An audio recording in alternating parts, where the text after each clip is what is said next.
మహాగణాధిపతయే నమః. ఓం గురుభ్యో నమః. ఓం శ్రీమాత్రే నమః. మనం ఈరోజు చెప్పుకోబోయేటువంటి టాపిక్ ఏమిటి అంటే, ఒక్కొక్క లగ్నానికి మనకు 12 లగ్నాలు ఉంటాయి, మేషం నుంచి మీనం వరకు. ఒక్కొక్క లగ్నానికి మీకు ఏదైనా ఇబ్బంది రాబోతుంది అన్నప్పుడు ప్రకృతి ఇచ్చేటువంటి సంకేతం ఏమిటి, మీకు ఏదైనా ఒక మంచి జరగబోతుంది అంటే ఫైనాన్షియల్గా ఒక గ్రోత్ రాబోతుంది అన్నప్పుడు ప్రకృతి ఇచ్చేటువంటి సంకేతాలు ఏమిటి అనేటువంటి, అంటే మనిషికి చూడండి, ప్రకృతి ఒక్కొక్క లగ్నానికి డిఫరెంట్ సంకేతాలు ఇస్తుంది. న్యాచురల్గా ఇచ్చేటువంటి సంకేతాలు ఒక రకంగా ఉంటాయి. అంటే స్వప్న రూపంలో కావచ్చు, మనం వెళ్ళి అంటే కొన్ని లైఫ్లో కొన్ని సంఘటనలు జరిగేటువంటి అంశాల్లో కావచ్చు. నేచర్ ఈజ్ అమ్మవారు. ఆ యొక్క నేచర్ మీకు ఎటువంటి సంకేతాలు ఇస్తుంది అనేటువంటి విషయం మనం ఒక్కొక్క లగ్నరీత్యా మనం తెలుసుకుందాం. మిథున లగ్నము, మిథున రాశి. మిథునం వారికి మీకు ప్రకృతి ఎటువంటి ఇండికేషన్ ఇవ్వబోతుంది, ఏదైనా ఒక చెడు జరగబోతుంది లేకపోతే ఒక రాంగ్ డెసిషన్ తీసుకోబోతున్నారు అనడానికి ఎటువంటి ఇండికేషన్ ఇవ్వబోతుంది, అలాగే పాజిటివ్ జరగబోతుంది అనడానికి ప్రకృతి ఆ యొక్క అమ్మవారు ఎటువంటి ఇండికేషన్ ఇవ్వబోతుందో తెలుసుకుందాం. అయితే మీరు పర్టికులర్గా మీరు గుర్తుపెట్టుకోండి, రాంగ్ డెసిషన్ తీసుకోబోతున్నారు, తీసుకోవాల్సిన పరిస్థితులు వస్తాయని ఇండికేషన్ ఎలాంటిది వస్తుంది అంటే, మిథునం వారికి పర్టికులర్గా ఒక గొడవ జరగబోతుంది. అనవసరంగా మీరు గొడవ పెట్టుకుంటారు లేదా మీతో ఎవరైనా గొడవ పెట్టుకుంటారు. ఇది గుర్తుపెట్టుకోండి. ఇది జరిగింది అంటే సంథింగ్ ఈజ్ గోయింగ్ రాంగ్, అంటే ఏదో అక్కడ తప్పు జరగనుంది. మీరేదో రాంగ్ డెసిషన్ తీసుకోబోతున్నారు, అక్కడ ఏదో తప్పు జరగబోతుంది అనేటువంటిది మీరు అర్థం చేసుకోవాలి. అలాగే ఇంకొకటి ఏమిటంటే, మీ యొక్క జీవిత భాగస్వామి ద్వారా లేదా మీ యొక్క జీవిత భాగస్వామి యొక్క కెరియర్ రిలేటెడ్ సంబంధించినటువంటి అంశంలో లేదా ఏదైనా ప్రాపర్టీ రిలేటెడ్ సంబంధించిన అంశంలో మీరు ఏదైనా ఒక రాంగ్ రిలేటెడ్ సంబంధించింది ఒకటి వింటారు. అంటే ఏంటి, కెరియర్లో ఇబ్బంది పెడుతున్నారని మీ మిస్సెస్ మీ హస్బెండ్ ఎవరో చెప్పచ్చు. లేదా ఒక్కొక్కసారి మీ కెరియర్లోనే ఎవరైనా సరే ద్వంద్వ వైఖరి, అంటే మీ ముందు ఒక రాగా తర్వాత ఇంకో రకంగా ప్రవర్తిస్తున్నారు, మీ ముందు ఒక రకంగా మాట్లాడడం, బాస్ దగ్గరికి వెళ్ళి మీ గురించి ఇంకోలాగా మాట్లాడడం తెలిసింది అనేటువంటి విషయం మీకు తెలియచ్చు. లేదు గోల్డ్ రేట్ ఏదైనా సరే బాగా పడిపోయింది అనేటువంటిది ఏదైనా వార్త వినొచ్చు మీరు. లేనట్లయితే మీకు ఏదైనా మీరు ధరించినటువంటి ఆభరణాల్లో ఏదైనా విరిగిపోవడం జరగవచ్చు, గోల్డ్కి సంబంధించింది. లేకపోతే ఏదైనా కింద పడిపోయింది అని చెప్పి వెతుక్కునేటువంటి సందర్భం రావచ్చు. అయితే ఇక్కడ దీనికి సినియారియో పూర్తిగా మీరు అర్థం చేసుకోవాలి.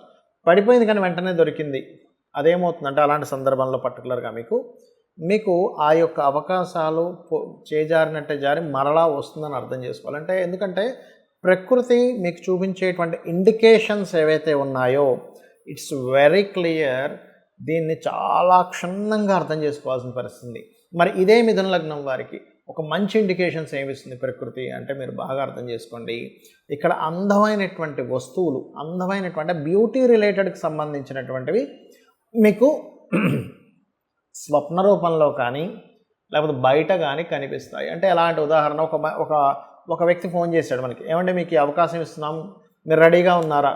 మీ కళ్ళ ముందు ఒక అద్భుతమైన పుష్పం కనబడింది, లేకపోతే బ్యూటీ రిలేటెడ్ సంబంధించింది ఏదైనా ఒకటి కనబడింది, రంగులు కనబడ్డాయి, ఒక అందానికి సంబంధించింది మీరు విన్నారు, లేకపోతే టీవీలో ఏదైనా ఒక అందమైనటువంటి ప్రకృతి గురించి చూపిస్తున్నారు, లేకపోతే మీ కళ్ళ ముందు ఆ సమయంలో మీకు ఏదైనా ఒక అందమైనటువంటి వస్తువు కనబడుతుంది.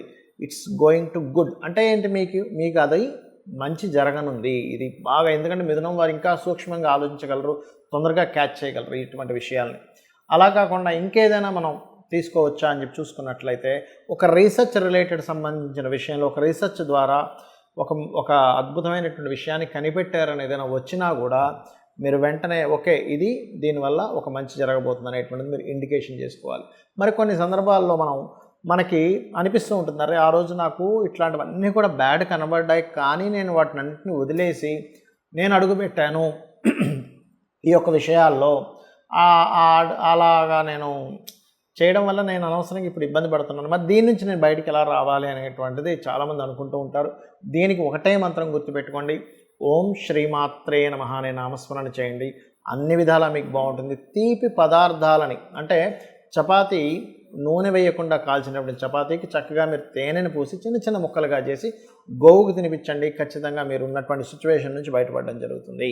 ఇప్పుడు మీకు లగ్నం తెలియదు, నక్షత్రం తెలియదు, రాశి తెలియదు, ఏమీ తెలియదు. కానీ ప్రకృతి నాకు ఈ సంకేతం అందిస్తుంది కాబట్టి నేను ఈ విషయంలో జాగ్రత్తగా ఉండాలి అనేటువంటి విషయం ఎలా తెలుసుకోవాలో చెప్తాను. చిన్న చిన్న ఎగ్జాంపుల్స్ చెప్తాను, మీరు దాన్ని బట్టి మీరు చూసుకోండి. మనం చూడండి, ఎవరినైనా ఒక వ్యక్తిని అప్రోచ్ అయ్యి అతని ద్వారా మనం బిజినెస్ చేద్దామనో, లేకపోతే ఏదైనా ఒక సబ్జెక్ట్ నేర్చుకుందామనో, లేకపోతే ఇంకేదైనా అతనితో లైఫ్లో ఒక జర్నీ చేద్దామనేటువంటిది కొన్ని సంఘటనలు మన లైఫ్లో జరుగుతాయి. అంటే ఎలాంటివి? ఒక బిజినెస్ చేయడం కానీ, ఒక అగ్రిమెంట్ రాసుకునే విషయం కానివ్వండి, లేకపోతే ఒక వివాహ సంబంధించినవి. ఇవాళ రేపు చూడండి, ఇంతకుముందు పెళ్లి చూపుల్లా కాకుండా ఇవాళ రేపు ఎలా ఉందంటే అబ్బాయి అమ్మాయి ఏదైనా ఒక పాయింట్లో కలుస్తారు. చాలా ఇలాంటివి ఎక్కువగా మనకి విదేశాల్లో జరుగుతూ ఉంటాయి. అంటే విదేశాల్లోనే అమ్మాయి అబ్బాయి ఉంటారు, వాళ్ళు ఇక్కడికి రాలేరు కాబట్టి వాళ్ళు ఏం చెప్తారు, వాళ్ళకి ఫోన్ నెంబర్స్ ఎక్స్చేంజ్ చేసి చెప్తారు, మీ ఇద్దరు ఒకసారి కలవండి, ఒకసారి మాట్లాడుకోండి, లేకపోతే ఒకసారి ఫోన్లో మాట్లాడండి, ఆన్లైన్లో మాట్లాడండి. అలాంటప్పుడు మీకు ఆ పార్ట్నర్ని ఎంచుకునే విషయంలో కావచ్చు, అది లైఫ్ పార్ట్నర్ బిజినెస్ పార్ట్నర్ అంశంలో కావచ్చు, తరచూ మీకు ఏదో ఒక ఆటంకం జరుగుతుంది ఆ ప్రయాణంలో. అంటే అక్కడికి వెళ్ళేటువంటి పరిస్థితుల్లో కావచ్చు, ఆ ఫోన్ కాల్ రిసీవ్ చేసుకునే పరిస్థితుల్లో కావచ్చు, అది మీకు సరైనటువంటి సంబంధం కాదు అని మీరు అర్థం చేసుకోండి. అదేవిధంగా ఒక్కొక్కసారి మనం కొన్ని కోర్సెస్ చేస్తుంటాం. ఆ కోర్సెస్ చేసేటప్పుడు కూడా మనకి ఫలానా డిపార్ట్మెంట్ వాళ్ళకి ఫోన్ చేసినప్పుడు, లేకపోతే వాళ్ళని మనం కన్సల్ట్ అయినప్పుడు సరైనటువంటి డిస్కషన్స్ అవ్వట్లేదు. ఏదో ఒక చెడు, అంటే అదే టైంలో ఏదైనా గొడవ జరగడము, అదే టైంలో ఒక్కోసారి ఎలా ఉంటుందంటే మనం ఒక పని చేసే ముందు దానికంటే ముందు ఒక నింద అనుభవించడం కానీ, ఒక ఇబ్బందికరమైనటువంటి వాతావరణం కానీ వచ్చి దాని తర్వాత వస్తుంది దాని రిజల్ట్ అనేటువంటిది. అలా ఉన్నప్పుడు కూడా మీరు పర్టికులర్గా గుర్తుపెట్టుకోండి, ఇది సంథింగ్ ఈజ్ గోయింగ్ రాంగ్. అలా కాకుండా మీకు ఒక మంచి జరిగింది, ఒక హ్యాపీ మూమెంట్, ముహూర్తం అనేటువంటిది ఎలా ఉంటుందంటే మనకి ఉత్సాహం ఎప్పుడైతే వచ్చిందో, మనకి ఎప్పుడైతే ఆలోచన వచ్చిందో అది స్టార్ట్ చేయడమే గొప్ప ముహూర్తంగా చెప్తూ ఉంటారు. ఆ రకంగా ఇక్కడ ఏంటంటే మీకు గనక ఈ యొక్క విషయాల్లో మంచి జరిగిన వెంటనే మీరు ఒక నిర్ణయం తీసుకున్నారు, ఇట్స్ గివ్స్ గుడ్ రిజల్ట్. గుర్తుపెట్టుకోండి. ఆ రకంగా మనకి ప్రకృతి అనేటువంటిది, ప్రకృతి అంటే ఎవరో కాదు, అమ్మవారు. ఈ విషయాన్ని బాగా అర్థం చేసుకోండి. అమ్మవారే ప్రకృతి. ఆ శక్తి అంటే మనకు కనబడుతున్నటువంటిది మొత్తము కూడా ఈశ్వరుడు అనుకుంటే అందులో ప్రసరిస్తున్నటువంటి శక్తి ఏదైతే ఉందో అది అమ్మవారు.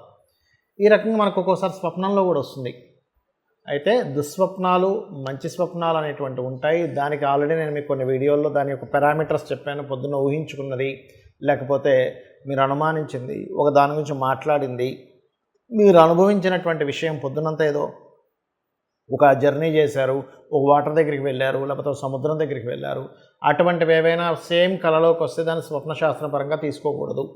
ఇవేవి కాకుండా మీకు స్వప్నంలోకి రావడము, అనారోగ్యంతో లేకుండా ఆరోగ్యంగా ఉన్నప్పుడు వచ్చినటువంటి స్వప్నము, అది కూడా సమయాన్ని బట్టి, రాత్రి ఏ టైంలో వచ్చిందా, లేకపోతే ఎర్లీ మార్నింగ్ వచ్చిందా, అర్ధరాత్రి వచ్చిందా అనేటువంటి చూసుకోవాలనేది కూడా నేను మీకు గత వాటిలో చెప్పాను. అయితే ఇక్కడ నేను చెప్పేది ఏమిటంటే, మీకు ఏదైనా సరే ఆదివారాలు ఎక్కువగా జరుగుతున్నాయి మంచి విషయాలు, అప్పుడు మీరు ఆదివారాలు లేదా రవి నక్షత్రాలు లేదా 1 నుంచి, అంటే 1వ సంఖ్య వచ్చేలాగా, అంటే 1, 10 లేనట్లయితే ఈ రకంగా 28వ తేదీ ఈ తారీఖుల్లో మీరు ఏదైనా ప్రారంభించండి. అలా కాదండి నాకు ఎప్పుడు సోమవారాలు బాగా కలిసి వస్తుంది అంటే మీకు ఇండికేషన్ అనమాట, మీ జాతకంలో ఎక్కడో చంద్రుడు బాగున్నాడు. అందుకని అప్పుడు ఏంటి, 2 వచ్చే సంఖ్య లేదా చంద్ర నక్షత్రాలు. ఇప్పుడు రవి నక్షత్రాలు అంటే ఏమిటి, సర్వసాధారణంగా కృత్తిక, ఉత్తరాషాఢ. చంద్ర నక్షత్రాలు అంటే రోహిణి, హస్త, శ్రవణం. ఈ రకంగా ఈ నక్షత్రాలు లేదా ఈ వారాలు. అయితే ఇక్కడ ఒక చిన్న జాగ్రత్త తీసుకోవాల్సింది ఏమిటంటే, ఆ నక్షత్రాధిపతి చంద్రుడు ఆ రోజు బాగున్నాడో లేడో ఒక్కసారి చెక్ చేసుకోండి. ఇది వేటికి పనికి వస్తుంది. మీరు చూడండి, వాళ్ళ రేపు చాలామంది చేపల చెరువులని, రొయ్యలకు సంబంధించినవని, బిజినెస్ సంబంధించినవని నష్టపోతూ ఉంటారు. ఆ రోజు మీరు ఆ సమయంలో కనుక ప్రారంభించినట్లయితే ఖచ్చితంగా మీకు ఆ డే, ఆ నక్షత్రము, ఆ యొక్క నెంబర్ మీకు సపోర్ట్ చేస్తుంది బాగా. అదేవిధంగా మంగళవారాలు మీకు బాగా కలిసి వస్తున్నాయి అనుకోండి, మంగళవారాలే ప్రారంభించండి. అదేవిధంగా 9 నెంబర్ వచ్చేలాగా, మరియు మృగశిర, చిత్త, ధనిష్ట, ఇలాగా కుజ నక్షత్రాలు అయితే కుజ సంబంధించినటువంటివి. అయితే ఇక్కడ ఏంటంటే మనకి శాస్త్రంలో ఫలానా నక్షత్రం ఫలానా దానికి మంచిది అని చెప్పారు. దీని మీద నేను మీకు నెక్స్ట్ వీడియోస్లో చేస్తాను. ఏ నక్షత్రం దేనికి పనికి వస్తుంది, దేనికి సంబంధించిన స్ట్రెంత్ దేనికి ఉంది అనేటువంటిది, అది నేను మీకు నెక్స్ట్ చేస్తాను. అయితే ఇక్కడ ఏంటంటే మన లైఫ్ ఏదైతే ఉందో ఎవ్రీ సెకండ్ ఎవ్రీ మినిట్ మనం తీసుకునే నిర్ణయం మీద ఆధారపడి ఉంటుంది. మనం అనుకుంటాం మనం నిర్ణయం తీసుకుంటున్నామని, కానీ మన నిర్ణయం వెనకాతలు ఉండేటువంటి అద్భుతమైన శక్తి ఏదైతే ఉందో అది అమ్మవారు మనకెప్పుడూ కూడా కనెక్ట్ అయి ఉంటుంది. అయితే మనకు కంప్లీట్గా కనెక్ట్ అయ్యి ఉండాలి అంటే మీరు అమ్మవారితో ఎప్పుడూ మాట్లాడుతూ ఉండాలి. అంటే అలాగా మీరు ఏదైనా ఒక పని చేసేటప్పుడు నేను ఇది చేస్తున్నాను అమ్మ, నాకు ఇది మంచా కాదా నువ్వే నిర్ణయించు అన్నప్పుడు ఏం చేస్తుందంటే అమ్మవారు ఖచ్చితంగా అక్కడ కనెక్ట్ అవుతుంది. అలా కనెక్ట్ అయ్యి మీకు ప్రతి అంశంలోని, ప్రతి అడుగులోని, ప్రతి దీంట్లోని మీకు సపోర్ట్ చేస్తూ ఉంటుంది. తద్వారా మీరు ఎప్పుడు సక్సెస్ రేట్లో ఉంటారు. కాబట్టి మీరు చేయండి, ఖచ్చితంగా మీరు లైఫ్లో సక్సెస్ అవుతారు. దీంతోపాటు ఉదయము సాయంత్రము కూడా లలితా సహస్రనామాల యొక్క శ్రవణము లేదా పఠనము చేయండి. 100% లలితా సహస్రనామాల వాళ్ళ యొక్క శ్రవణం కానీ పఠనం కానీ చేసినప్పుడు ఏమవుతుందంటే మన కర్మలన్నీ కూడా మన ఆరాతో కనెక్ట్ అయి ఉంటాయి, మన షట్చక్రాలతో కనెక్ట్ అయి ఉంటాయి. ఆ ఆరాలో ఉన్నటువంటి బ్యాడ్ కర్మాస్ ఏవైతే ఉన్నాయో ఈ యొక్క లలితా సహస్రనామాలు కానీ లేకపోతే విష్ణు సహస్రనామాలు కానీ ఆ యొక్క తరంగాల ద్వారా అవి క్లియర్ అవుతాయి. మన చుట్టూ ఉన్నటువంటి ఆరా మన యొక్క సక్సెస్కి, మన యొక్క ఫెయిల్యూర్కి కనెక్ట్ అవుతుంది. మీరు ఎప్పుడైతే దాన్ని క్లియర్గా పెట్టుకున్నారో మన నిర్ణయాలు, మన సక్సెస్ రావడం ఇవన్నీ కూడా అద్భుతంగా జరుగుతాయి. అమ్మవారి యొక్క అనుగ్రహం మీకు కలుగుతుంది. శ్రీమాత్రే నమః.